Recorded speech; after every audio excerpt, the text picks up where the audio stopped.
My daughter-in-law didn't take me on the cruise, telling me flat out, "There's no money, you stay home." I smiled and replied, "All right." But by the time they boarded, I was already drinking coffee on the deck. My son screamed, "Are you stalking us? Get out of here, you crazy woman!" But then the captain approached and said something that made them turn pale and drop to their knees. Friends, before we begin this story, I ask a small favor. Subscribe to the channel, hit that like button, and tell us in the comments which city you're listening from. Your support helps stories like this ring out louder. Enjoy the listen. The kitchen smelled of smothered onions and bell peppers. It was a familiar, soothing scent, one that always reminded me of times when life was simpler and the table was fuller. I flipped the patties in the skillet, trying not to dwell on the fact that I'd likely be eating this dinner alone again. My world had shrunk to the size of the carriage house, a small guest cottage detached from the massive estate I had built decades ago. 10 years back, after my husband passed, I signed everything over to Tavorius. "You're a man. You're the head of the family now," I told my son then. I wanted him to feel the responsibility, to broaden his shoulders, but instead of eagle's wings, he only grew an appetite for his wife Kenyatta's demands. Now I lived back here, trying to be invisible, like an old piece of furniture that's too sentimental to throw out, but doesn't fit the decor anymore. The door creaked. A gust of chilly autumn air rushed into the warmth of the kitchen, followed by Tavorius and Kenyatta. They looked tense. Tavorius wouldn't meet my eyes, fiddling with the button on his blazer, while Kenyatta, on the other hand, carried herself with exaggerated tragedy. She tossed her trench coat onto a chair without even a hello, and sighed heavily, as if she were carrying the weight of all the ancestors on her back. "Mama, we need to talk," Tavorius began, but his voice trembled. He looked at his wife, searching for backup. Kenyatta immediately seized the initiative. "Mother Ophelia, we have a crisis." Her voice dripped with honey, carrying that fake note of concern that always made my jaw tight. "Remember we talked about the roof? That leak in the east wing?" I nodded. Of course I remembered. A week ago, I had withdrawn $15,000 from my savings account, almost everything I had left from my burial fund, and gave it to them. They said the repairs were urgent. Otherwise, the house, my house, would start to rot. "Well," Kenyatta paused, dramatically pressing a palm to her chest, "the estimate went up. The contractors opened up the ceiling, and there's black mold. The beams are rotted through. Basically, every cent is gone, and we even had to dip into our own pockets." I remained silent, waiting for the blow. I felt it coming, the way you feel a storm in your joints long before the first thunderclap. "And where is this leading?" I asked quietly, lowering the heat under the skillet. "We can't take you on the cruise," Kenyatta blurted out. For a split second, triumph flashed in her eyes before she masked it with regret. "The money just isn't there, Ophelia, you understand? Ticket prices surged, and now with this repair, Tavorius and I barely scraped enough together for ourselves just to catch our breath. Our nerves are shot." Tavorius finally looked up at me. Guilt swam in his eyes, mixed with fear of his wife. "I'm sorry, Mama," he mumbled. "It's better for you to stay here. You can keep an eye on the workers, watch the garden, and we'll bring you back a souvenir." "Yes, guard the house," Kenyatta chimed in. Her lips curled into a pouty, aggrieved grimace. "Someone has to maintain order while we pinch pennies on this trip." I looked at her and felt a strange emptiness. There was no resentment, no anger, just a cold clarity. My gaze slid to her wrist. Kenyatta adjusted her hair, and the sleeve of her deep mahogany blouse slid down. On her wrist, a bracelet sparkled, a thin strand of white gold paved with diamonds, a tennis bracelet. I knew that design. I knew the jeweler. I knew the price. That wasn't costume jewelry. That was a piece costing at least 3 times the repairs she had just been singing the blues about. She noticed my stare and quickly yanked her sleeve down, but it was too late. "All right," I said. My voice was steady. Even to me, it sounded unexpectedly calm. "If there's no money, there's no money. You two go. Rest. I'll watch the house." They exchanged glances. They expected tears, guilt trips, begging. My composure threw them off, but relief outweighed their suspicion. "That's settled then." Kenyatta jumped up, instantly forgetting the tragedy act. "We need to rush and pack. We leave early tomorrow morning. Don't offer us the food. We're fasting before the trip." They left, leaving me in the silence of the cooling kitchen. I spent the evening doing my usual chores, washed the dishes, wiped the table. The darkness outside thickened, turning the garden into a black and white photograph. Closer to midnight, I gathered the trash to take it out to the bins by the main gate. It was crisp outside. The wind tumbled dry leaves down the driveway. I approached the large dumpster used by the residents of the main house, my son and his wife. The lid was propped open. Tavorius must have thrown something out in a hurry before bed. The wind caught a crumpled ball of paper falling from the bin and rolled it to my feet. I bent down and picked it up. It was heavy paper, crushed into a careless sphere. I wanted to just toss it back, but something, maybe the quality of the paper, too thick for a grocery store receipt, made me pause. I smoothed out the sheet. The street lamp overhead was dim, but the letters and numbers were distinct. It was an invoice from Apex Voyages. Date, yesterday. Payer, Tavorius St. James. Memo, reservation, Grand Owner's Suite on the riverboat, the Gilded Magnolia. Total, $15,000. The world around me froze. The sounds of the night, the rustling leaves, a distant dog barking, vanished. Only the numbers on the paper remained. 15,000, exactly the amount I had given them 3 days ago. My money. They weren't fixing the roof. There was no mold. They simply took my money to buy themselves a luxury vacation and told me to my face that I was dead weight, a burden to be left guarding the house while they drank champagne on my life savings. My chest didn't tighten. My heart didn't skip a beat. On the contrary, it began to beat steadily, powerfully, rhythmically, like a massive ship's diesel engine gaining momentum. The tears that might have appeared for an ordinary grandmother evaporated, burned away by the icy flame of realization. Kenyatta thought she had defeated a weak old woman. Tavorius thought Mama would endure and forgive everything. They forgot who I was before I put on an apron and started baking cornbread. They forgot that the name St. James used to be spoken with reverence in the trucking and logistics world. I neatly folded the invoice and placed it in the pocket of my cardigan. Then I returned to the carriage house, locked the door, and went into the bedroom. From the bottom drawer of my dresser, beneath a stack of old linen tablecloths, I pulled out a vintage leather agenda. It smelled of aged leather and expensive paper. I opened it to the first page. There was only one number written there, a number I hadn't dialed in 12 years, a direct line, a personal channel. I picked up the phone. It rang for a long time, but I knew someone would answer. Even in the middle of the night, for me, he would answer. "Speaking," a raspy, surprised male voice answered. "Who is this on this line?" "Hello, Cyprian," I said. My voice was hard as steel. "This is Ophelia. I need to exercise my executive override, and I need a stateroom on the Gilded Magnolia, right now." "Ophelia?" Silence hung on the line, heavy and tangible. "Yes, it's me. Don't ask why I'm calling. Just listen. I need the current ownership structure of the Riverflow Holdings Group, immediately." A minute later, I learned something that made me smile genuinely, for the first time in 2 days, in the darkness of my bedroom. The cruise line that owned the Gilded Magnolia wasn't just a partner. It was a subsidiary we had acquired 15 years ago, back when I stood at the helm, and according to the documents Cyprian pulled from the archives, my silent partner shares extended to it as well. Legally, I wasn't just asking for a favor. I was preparing to step onto the deck of my own ship. The next 48 hours passed in a mode I had almost forgotten, but which my body remembered instantly. Cold, emotionless efficiency.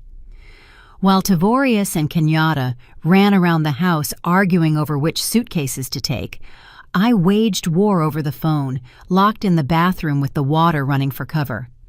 My attorney, an old friend named Solomon with a voice as creaky as an unoiled wagon wheel, initially tried to talk me out of drastic moves. But when I explained the situation, he just chuckled. Ophelia, you always knew how to play the long game. Have it your way. I'll prepare the papers transferring operational control for the duration of the voyage. Captain Thaddeus will be notified. Thaddeus? Emmerich Thaddeus. I remembered him as a young first mate, honest, straight as a rail. That worked in my favor. Between calls, I packed. I unlocked the cedar closet in the back, the key to which hung around my neck with my crucifix. There, in garment bags of thick canvas, hung my past life. Clothes Kenyatta had never seen, or she would have sold or stolen them long ago. I pulled out a cream-colored linen pantsuit, Italian fabric, impeccable cut. To go with it, a silk scarf with an abstract pattern in terracotta and gold tones. No housecoats, no worn-down slippers. If I was going to war, I was going in dress blues.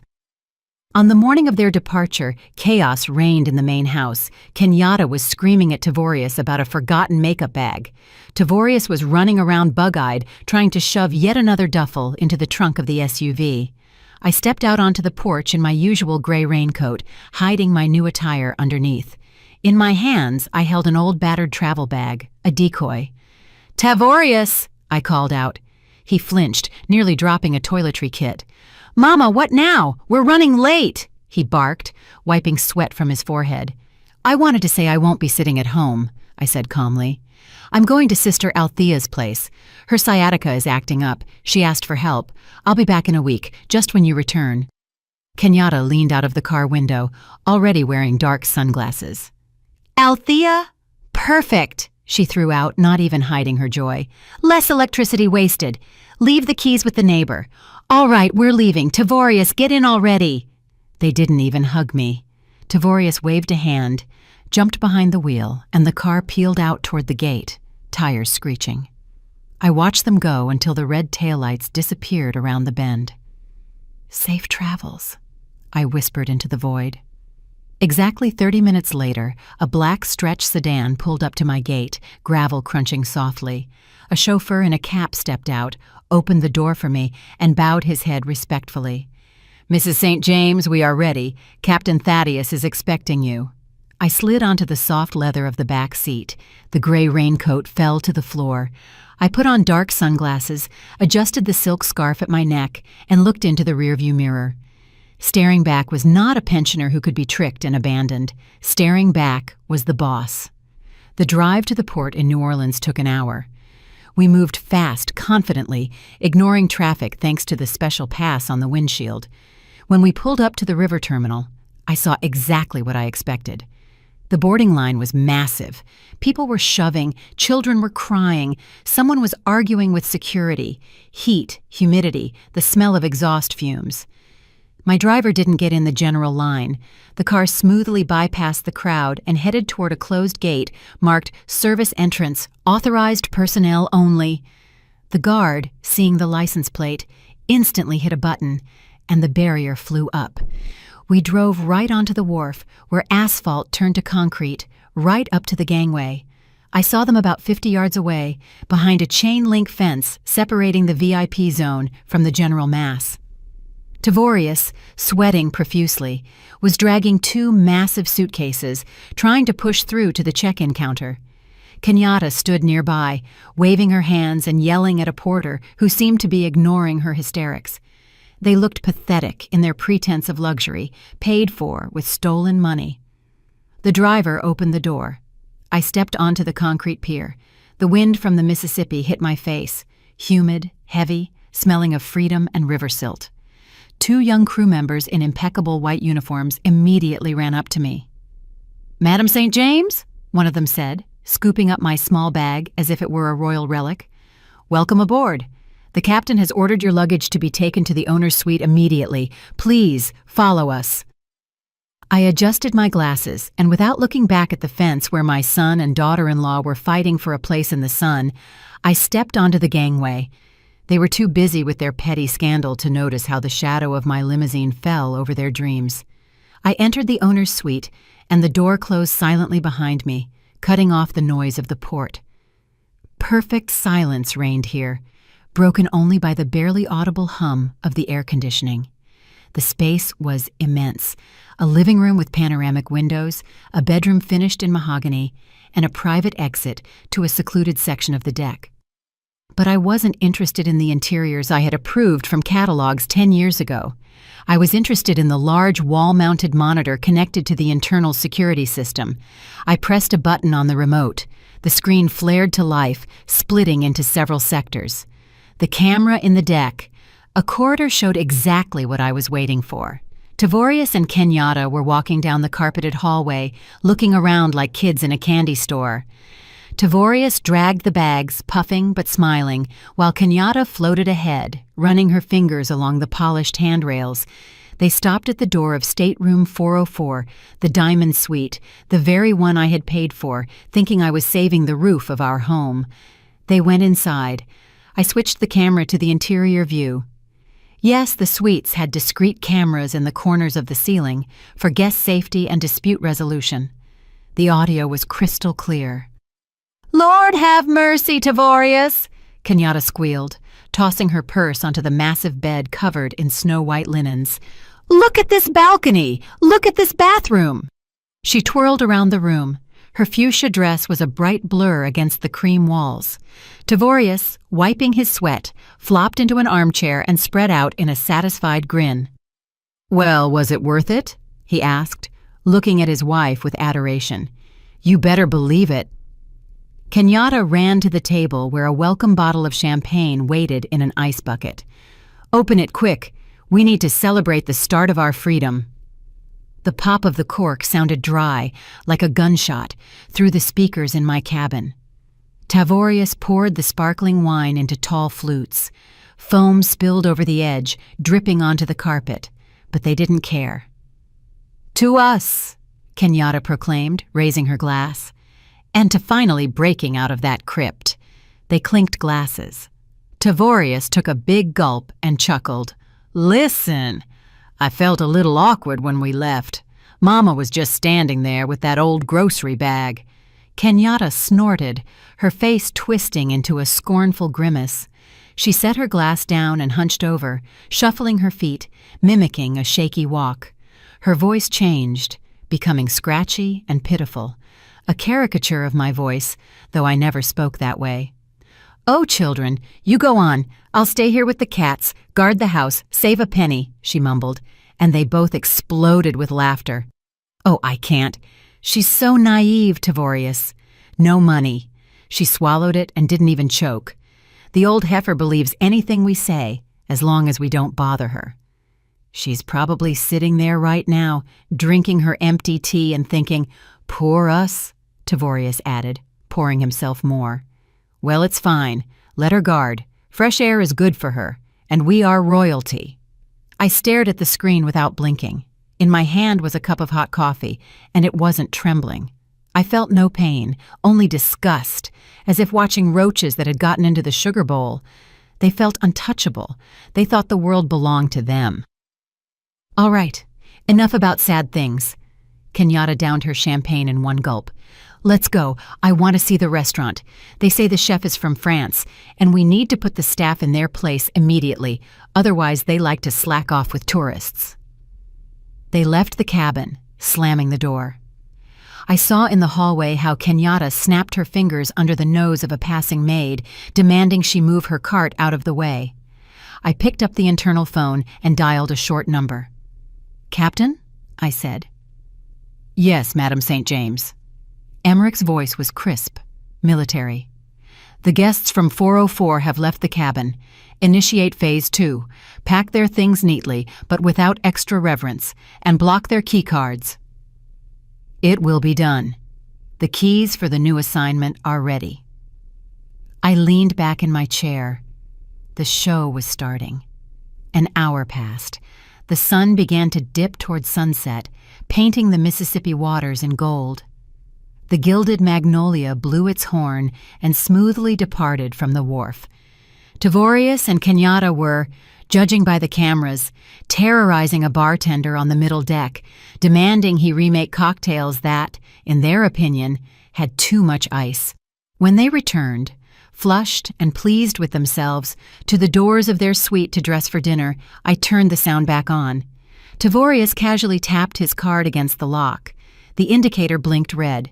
He frowned, wiped the card on his blazer sleeve, and tapped it again. Red. "What are you digging around for?"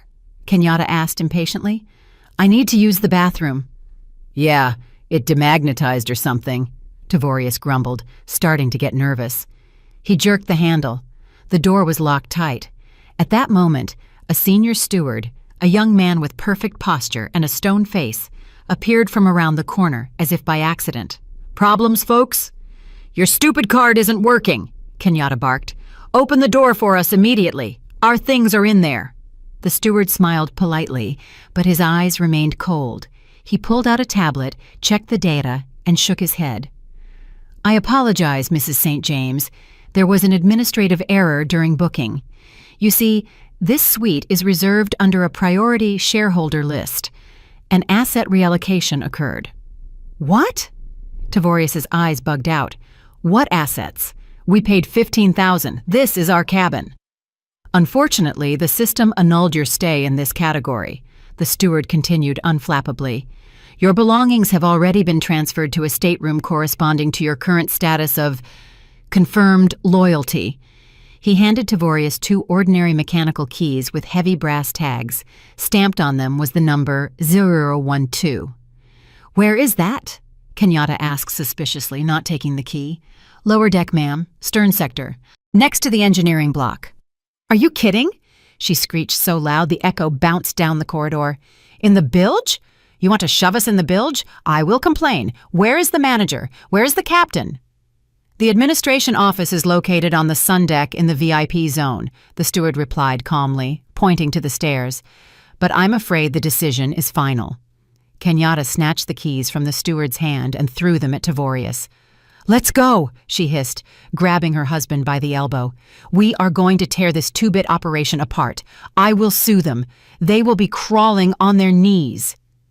They spun around and, stomping like elephants, ran toward the stairs leading to the upper deck, where, sitting in a soft armchair, enjoying the sunset and the silence, I was waiting for them. I adjusted my glasses, opened a volume of French poetry, and took a sip of espresso. Steps on the stairs grew louder. Rage was approaching to crash against the cliffs of my reality.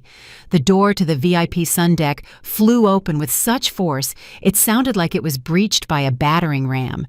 The slam of metal against the magnetic stop made the gulls lazily circling the stern scatter in fear.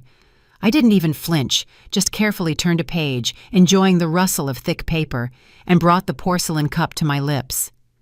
"Where is this damn manager?" Kenyatta's shrill voice sliced through the river air, destroying the harmony of wind and waves. "I demand someone come out here immediately. We paid money," Tavorius echoed, out of breath from the run. "You have no right to put us in a doghouse." They burst onto the deck, ready to smash and break. Their eyes feverishly searched for a victim, someone in a uniform to vomit their poison onto. But the deck was empty. Only me, sitting at the center table under a canvas awning, and a waiter frozen at a respectful distance with a silver coffee pot. They froze. At first, they only saw a silhouette.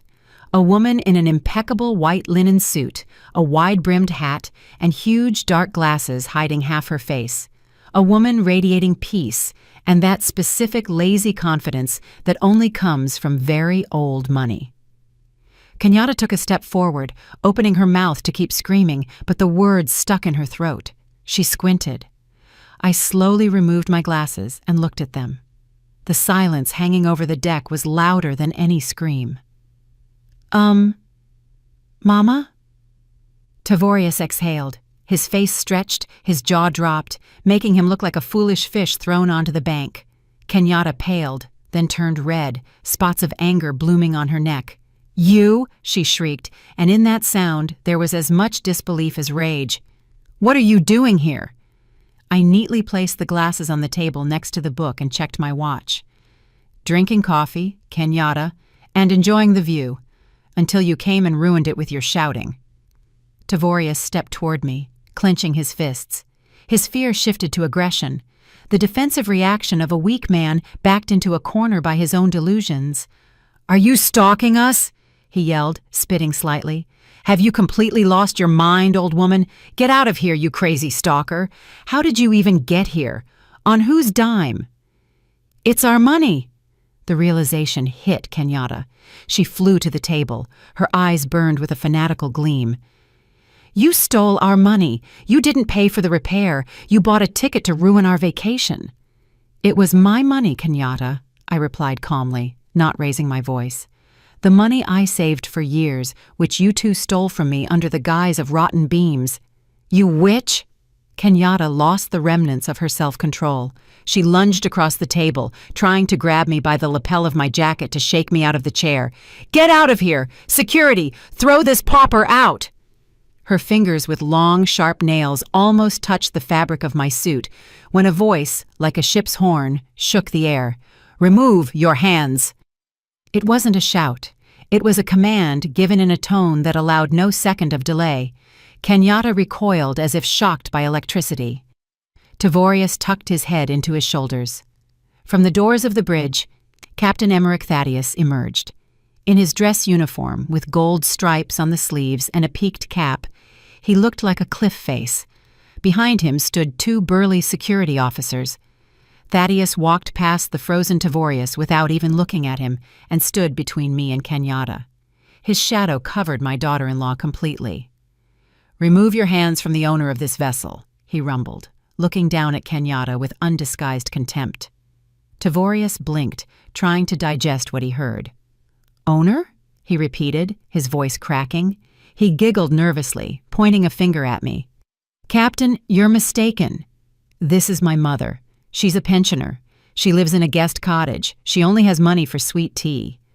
Thaddeus slowly turned his head to Tavorius. There was ice in his gaze.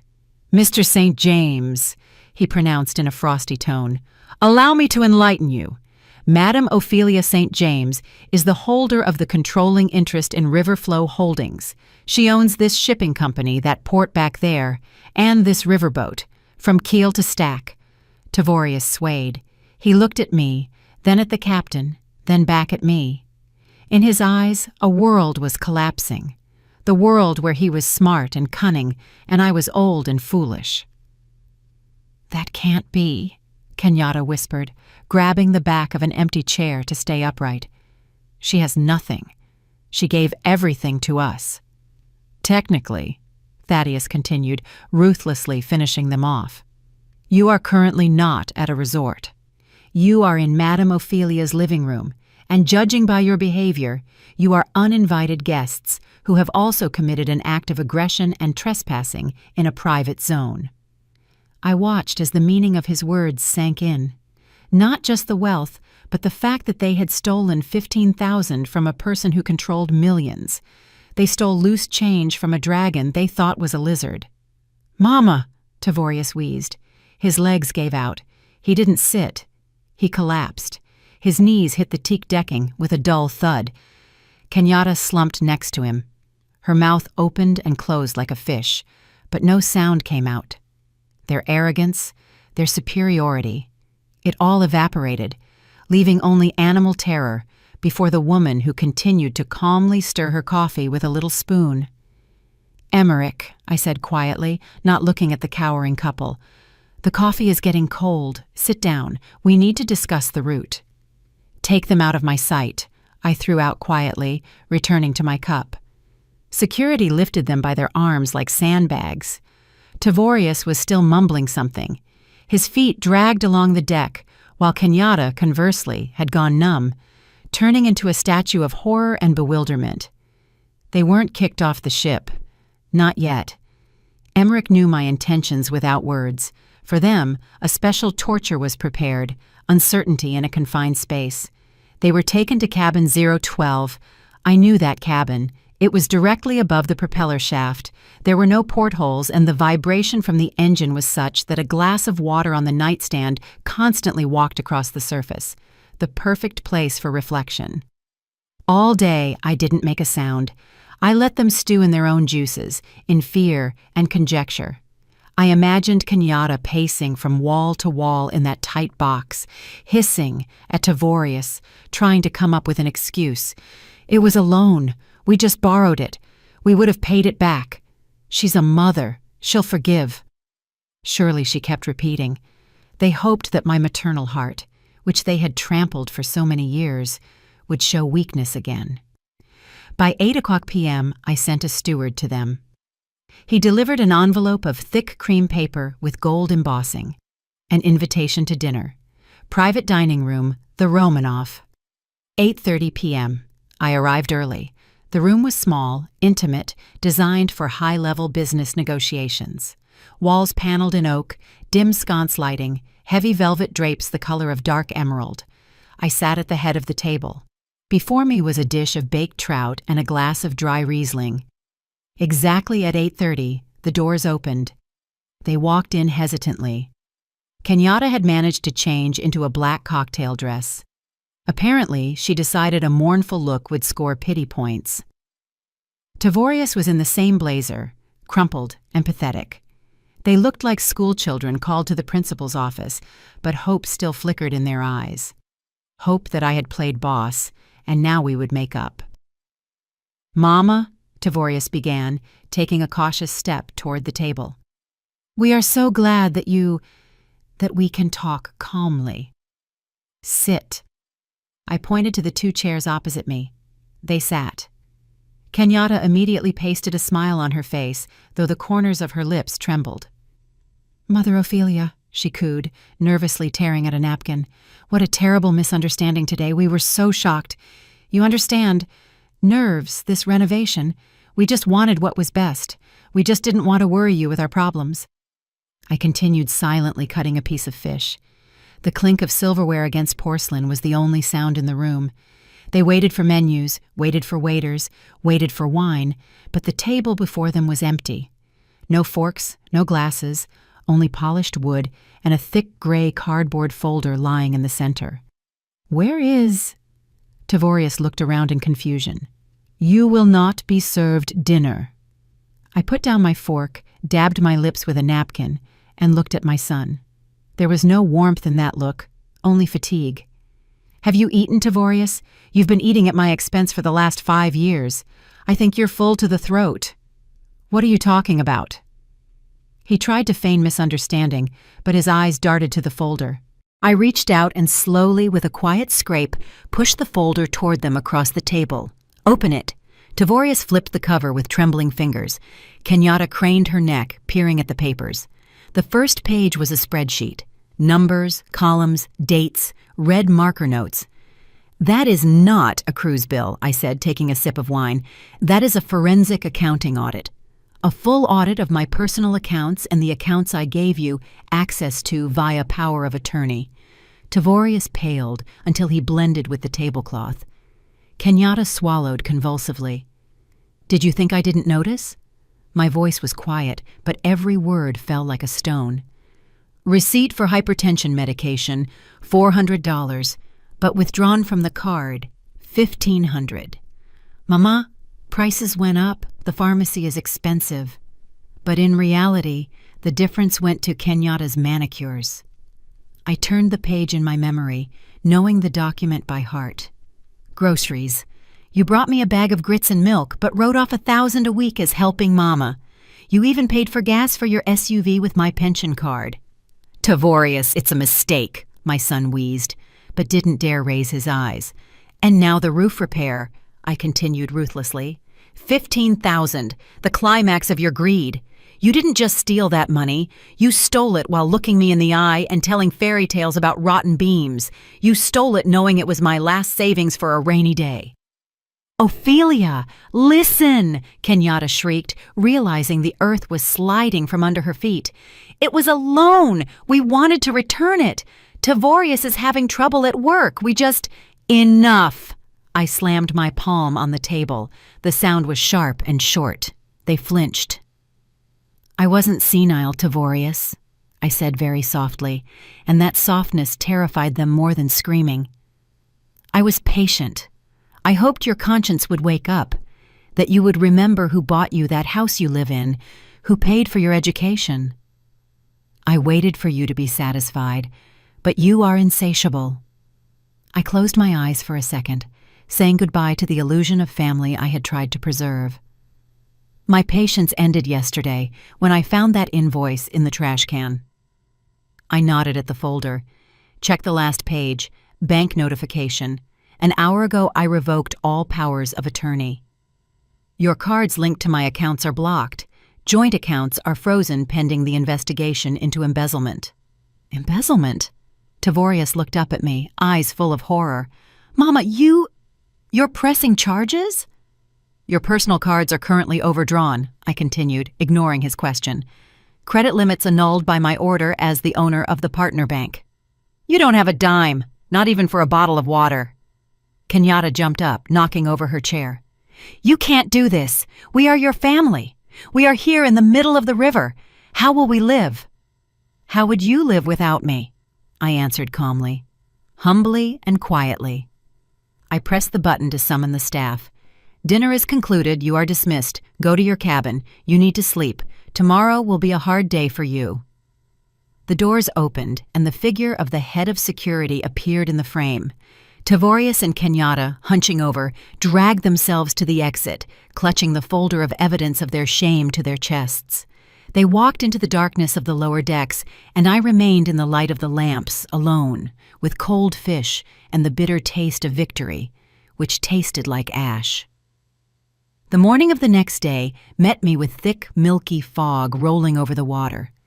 I sat in the solarium on the upper deck, a glass-enclosed veranda where palms and orchids grew, creating the illusion of a tropical paradise in the middle of the American autumn. In my hands was a cup of herbal tea, and a plaid blanket lay on my knees. It was quiet here, but the silence was deceptive. I knew that several decks below, in the cramped cabin 012, where the screw vibration rattled bones, a storm was raging. Security reported that the screaming started in the night. Rats backed into a corner always start biting each other, stripped of money, status, and most importantly, the illusion of impunity. Tavorius and Kenyatta predictably began looking for someone to blame.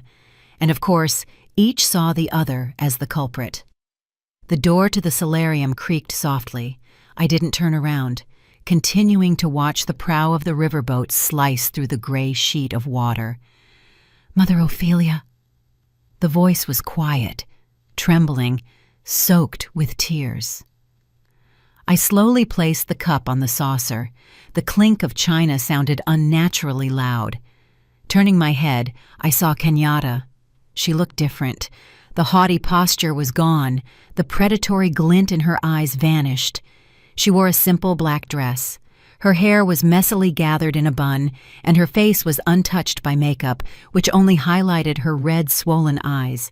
She stood at the entrance, nervously wringing her hands like a schoolgirl coming to confess to breaking a window.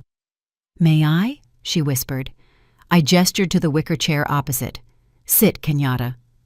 She walked over and sat on the very edge, hunching over, trying to appear smaller.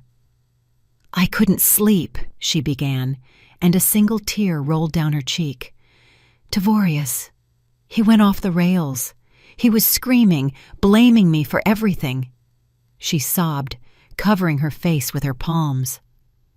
I watched this performance with detached curiosity, like a theater-goer who knows the plot by heart. "Ophelia, you have to listen to me." Kenyatta took her hands from her face and looked at me pleadingly. "I didn't know. I swear to you, I didn't know the scale. Tavorius always said it was his money, that it was bonuses, deals that went well.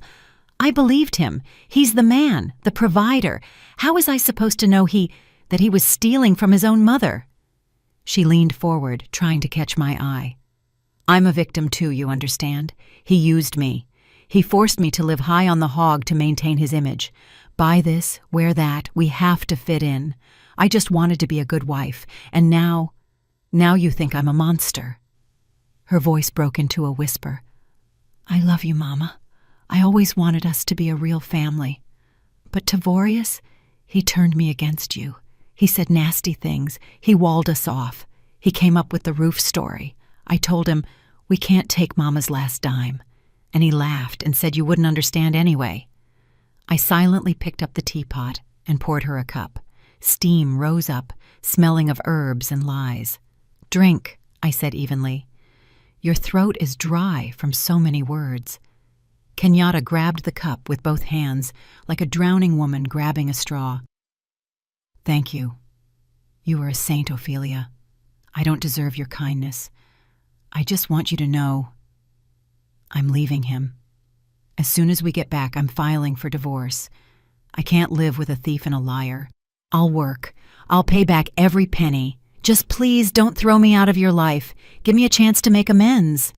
She looked at me with clear, devoted eyes. If I hadn't known her for 10 years, I might have believed it. Her acting was flawless.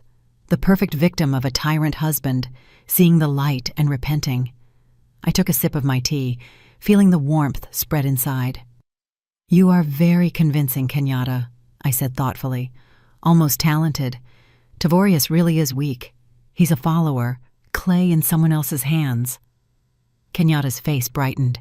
She decided the hook was swallowed. "Yes, exactly, he's weak, and I just fell under his influence, but there is one detail."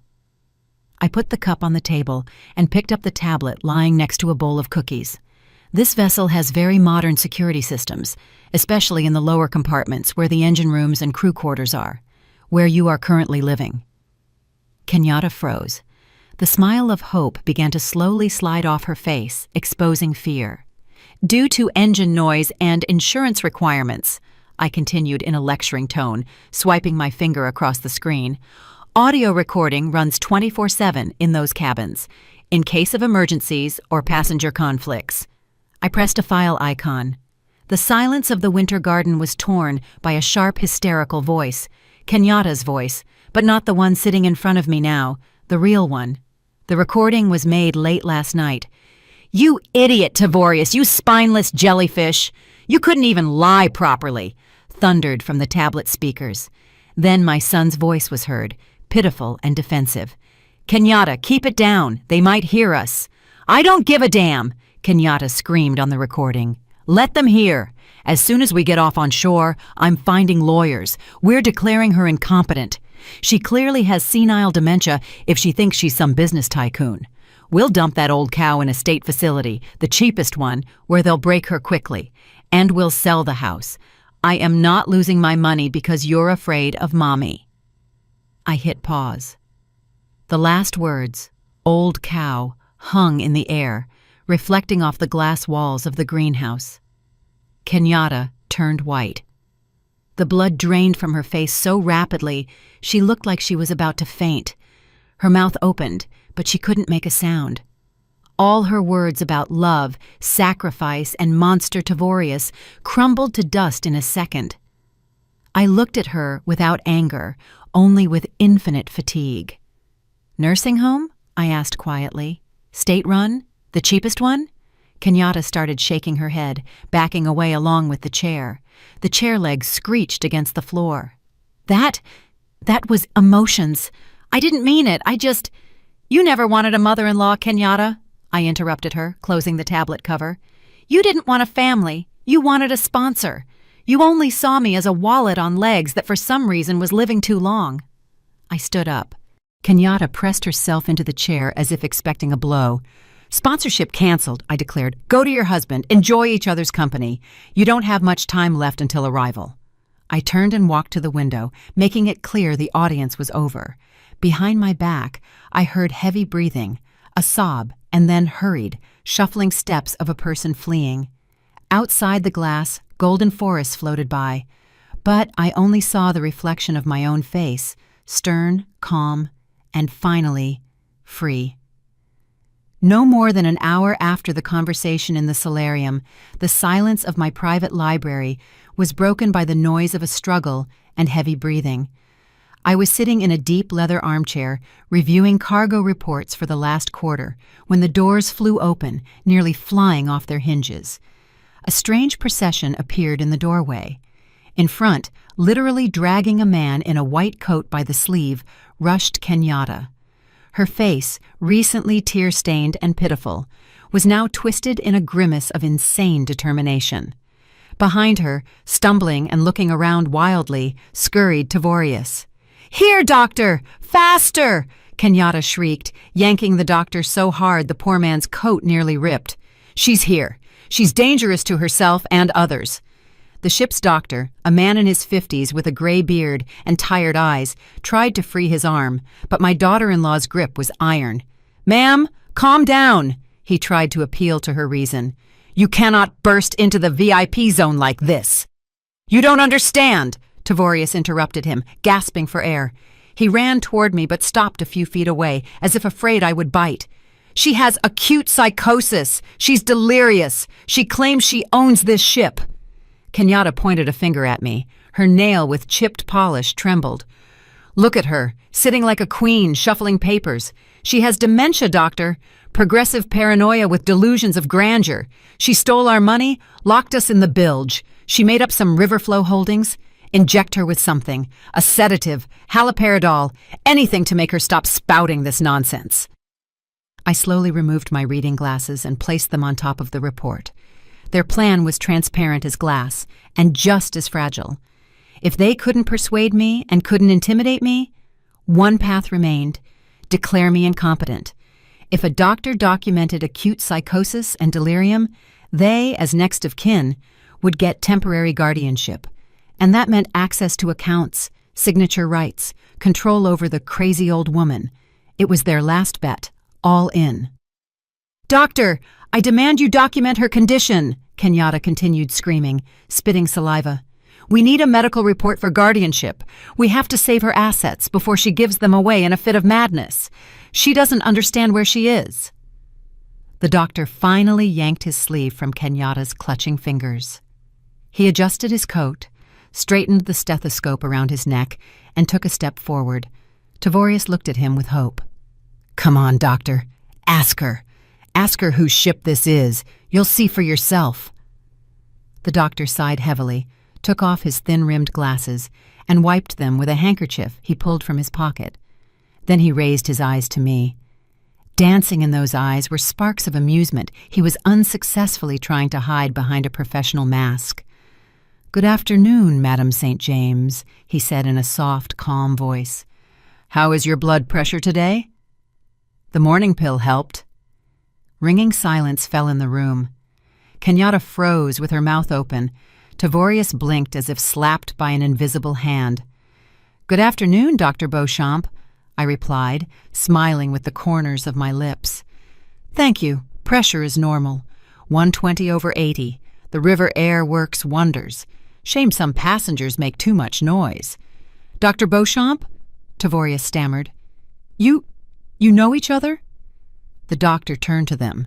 All his softness vanished. Now he looked at them like dirt stuck to the sole of a boot. "Young people," he pronounced in an icy tone. "I have been Ophelia's personal physician for 22 years. I managed her rehabilitation after her husband's stroke. I monitor her cardiology. I know every mole on her body and every neuron in her brain." He took a step toward Tavorius, and my son backed up, hitting the bookcase. "You claim your mother has dementia?" Dr. Beauchamp continued, steel ringing in his voice. "Strange. Her last MRI showed her cerebral vessels are in better condition than both of yours, judging by the idiocy you've staged here. Her mind is clearer than any captain on this river. But your hysteria suggests a need for a psychiatric evaluation, but for you." Kenyatta grabbed her head, sliding down the doorframe. "But we didn't know," she whispered. "How?" "You didn't know," I interrupted her, not getting up from the chair, "because you didn't care. For 20 years, Dr. Beauchamp came to our house once a month. Did you ever ask whose car was at the gate? Did you ever ask what medicine I take? No, you only saw yourselves." Dr. Beauchamp pulled a notepad from his chest pocket, quickly wrote something, tore out the sheet, and handed it to Tavorius. "What is this?" the son asked dully, looking at the paper. "That is a bill," the doctor explained graciously, "for a false emergency call of a senior specialist after hours for an unplanned consultation on mental health assessment. The patient's mental health is deemed perfect. My time, however, is expensive." Tavorius looked at the number. His face turned gray. $500, he exhaled. "We have no money. The cards are blocked." "That is not my problem." Dr. Beauchamp shrugged, turning his back to them. The bill will be attached to your cabin debt. If you don't pay before arrival at the port, you'll be explaining it to the police on shore. Good day. He winked at me and walked out of the library, quietly closing the door behind him. I was left alone with them, two broken figures amidst the luxury they so craved, but which had rejected them. Leave, I said, putting my glasses back on and returning to the report, and closed the door from the other side. Tavorius pulled Kenyatta by the hand. She walked like a zombie, staring unseeingly ahead. They left. The click of the lock sounded like the final nail in the lid of their coffin. They had lost everything, even what they never really had. I looked out the window. The shore was approaching, ancient cypress trees and an old weathered landing, the end point of their route and the beginning of mine. The riverboat shuddered through its whole frame and stopped, bumping dully against the rubber bumpers of the dock. The hum of the engines died down, replaced by the sound of wind in the willows and the cawing of crows circling above the deserted levee. We had arrived at Cottonwood Point, a desolate but hauntingly beautiful landing in rural Arkansas, hundreds of miles from the nearest major city down broken roads. I stood at the main exit on the lower deck. I wore a camel hair coat and that same silk scarf. Beside me, arms crossed over his chest, towered the head of security. Tavorius and Kenyatta appeared in the hallway a minute later. They looked pathetic, rumpled, dark circles under their eyes, twitchy. Seeing me, Tavorius beamed for a second. Hope flashed in his eyes, the stupid, naive hope of a child who believes that after time out in the corner, Mama will definitely give him a candy. Mama, he smiled uncertainly. We're here. Is this an excursion? You decided to forgive us and take us to see the old cotton fields? They say the history here is powerful. Kenyatta was silent, looking warily at the open gangway hatch. This is your stop, I said dryly, not returning his smile. Get out. Oh, great. Tavorius nodded, trying to fake enthusiasm. Let's take a walk, get some air. It'll be good for Kenyatta. She's totally fallen apart. We'll just grab our jackets. You don't need to return to the cabin. The head of security's voice sounded like a hammer blow. Mr. St. James, Mrs. St. James, exit. They froze. The cold autumn air rushing in from the street washed over their faces, but they didn't even notice. What do you mean, exit? Kenyatta whispered. I nodded at the open gangway. Go. You are expected. Nudged by the heavy gaze of security, they stepped onto the metal grating of the gangway. They descended slowly, uncertainly, looking back as if expecting me to laugh and say it was a joke. But when their feet touched the damp, cracked concrete of the landing, they saw it. Right in front of them, huddled forlornly against each other, stood their suitcases. 4 huge plastic cases they had so proudly dragged on board in New Orleans. Lying next to them was a folder with the unpaid doctor's bill and the eviction notice. Tavorius froze. He looked at the suitcases, then at the empty levee where there were no taxis, no buses, only a lone dog sniffing a bollard. Then he looked up to where I stood leaning on the railing. Mama! He screamed, his voice breaking into a squeal. What does this mean? Are you leaving us here? Kenyatta clutched the handle of a suitcase as if it were an anchor. You have no right, she wailed, stomping her foot. This is the middle of nowhere. We have no money. The cards are blocked. How will we get home? It's 500 miles. I looked down at them. From this height, they seemed very small, not formidable predators poisoning my life, but petty, bustling insects. The wind whipped my hair, but I wasn't cold. For the first time in years, I was warm. You told me before leaving, no money, stay home. My voice, amplified by the river acoustics, carried over the landing, drowning out the crows. You said you couldn't afford a ticket for your mother. I paused, so every word would sink into their consciousness. Well, now you have no money, and you cannot afford to continue this journey. Mommy! Tavorius rushed to the gangway, but the deckhands had already started raising it. Metal tore away from concrete with a clang. Forgive us. We'll pay everything back. Don't leave us here. We'll die. You are young, healthy, I answered calmly. You have hands and feet. Find a job or hitchhike. After all, you always said you were self-made, that you achieved everything yourselves. Here is your chance to prove it. Without my money. The gangway locked into place with a crash. The engines of the Gilded Magnolia roared, churning the dark water into foam. The riverboat began to slowly drift away from the dock. "Stop! Stop, you old witch!" Kenyatta yelled, realizing pleading was useless. She threw a shoe at the ship, but it just splashed into the water. "I curse you! You'll die alone!" I didn't even wince. Their screams became quieter, swallowed by distance and the sound of water. I saw them standing on the empty, windswept pier, two tiny figures with a pile of useless junk in a strange place, without a penny in their pockets. I turned away from the shore. The past stayed there, on the concrete. Emmerich approached me. He took off his cap and looked at me questioningly. "Course for New Orleans, Madam St. James? Returning to schedule?" I looked forward, where the river widened, disappearing into the endless horizon. The sky was clearing, and rays of sun were breaking through the clouds. "No, Captain," I said, and the corners of my lips twitched. "To hell with the schedule." I took a deep breath. The air was sweet. "Plot a course north, Emmerich, all the way up, to the headwaters." "To Minnesota?" He was surprised, but a spark of adventure flashed in his eyes. "That's another 2 weeks of sailing. What did we forget there?" "I always dreamed of seeing the fall foliage on the upper Mississippi," I replied. "They say when the maples turn, it looks like a sea of fire. I put it off for 30 years. First work, then husband, then son, then grandchildren that never came. Enough putting it off." I felt something hot, huge, forgotten rising in my chest. It wasn't a chuckle, not a smirk. I threw my head back to the sky and laughed. It was the laugh of freedom, a loud, pure, ringing laugh that flew over the Mississippi, startling the gulls. I laughed at my former blindness, at their greed, at the absurdity of life. I laughed from happiness. I had money, I had a ship, and I had a whole river of time ahead of me. My life wasn't ending. It was only just beginning. Did you like the story? And which city are you listening from? Let's meet in the comments. If you liked the story, you can support me by sending a super thanks so I can keep bringing more stories like this. Thank you so much for your sweet support. I'm looking forward to your comments on the story.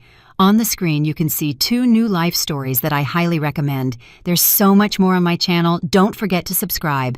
See you in the next life story with love and respect.